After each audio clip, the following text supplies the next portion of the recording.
দীর্ঘদিনেও সড়ক পাকা না হওয়ায় দুর্ভোগে নেত্রকোনার নারান্দিয়া ভাঙাজল গ্রামের সহস্রাধিক পরিবার। বর্ষা মৌসুমেও আরও বেশি দুর্ভোগের শিকার হন গ্রামবাসীরা।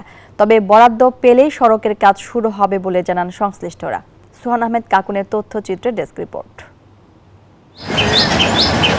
দুপাশে বিস্তীর্ণ সবুজ মাঠের মাঝে আধা পাকা কাঁচা সড়ক, যে সড়ক দিয়ে যাতায়াত করে অন্তত 5টি গ্রামের মানুষ। নেত্রকোনার পূর্বধলা সদর থেকে মাত্র 3 কিলোমিটার দূরে নারান্দিয়া বাজার। সেখান থেকে বাঙ্গাজাল হয়ে ইশুলিয়া পর্যন্ত কাঁচা সড়কটি স্থানীয়দের জন্য একমাত্র যাতায়াত মাধ্যম। বাজার, স্কুল, মসজিদ, মাদ্রাসা ও উপজেলা সদরে যাতায়াতে গ্রামবাসীর একমাত্র পথ এটি।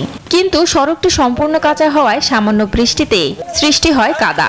শুকনো মৌসুমেও ধুলাবালিতে অতিষ্ঠ থাকেন পথচারীরা। কষ্ট করে আমরা পড়াশোনা শেষ করছি, এখন গ্রামের শত শত স্কুল যাত্রী যারা সময় মতো স্কুলে যেতে পারতেছে না, গাড়ি নিয়ে যাইতে পারে না, শিশু কিংবা এমনি বৃদ্ধ মানুষ অনেক কষ্ট হয় হাঁটা চলার ক্ষেত্রে। কালীপত্র অব্দি রয়েছেই, কিন্তু আমরা কোনো কিছু পাইছি না। এখন তো একটু মাটি দিচ্ছে না এই রাস্তা। ভ্যান বা পিকআপে কোনো অবস্থায় নাই।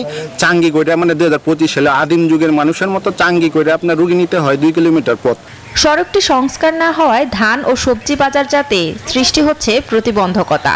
এতে ফলন ভালো হলেও লোকসানে পড়তে হয় কৃষকদের। বান্ডেল থাকলে প্রতি সেনমানিতে টাকা বাঁচবে। বিকাশ সেনমানি বান্ডেল কিনে জিতুন প্রতি লেনদেনে। তবে বরাদ্দ সাপেক্ষে সড়কটি পাকাকরণে ব্যবস্থা নেওয়ার আশ্বাস উপজেলা প্রকৌশল বিভাগের। আমাদের এই রাস্তাটা আপনি জানেন হয়তো প্রায় 1.5 কিলোমিটারের মতো আছে। এই 1.5 কিলোমিটারের পুরো অংশেই যাতে পাকা হয় আমরা সেইভাবেই প্রস্তাবনা দিয়েছি। আশা করতেছি আমরা সবটুকুই করতে পারব।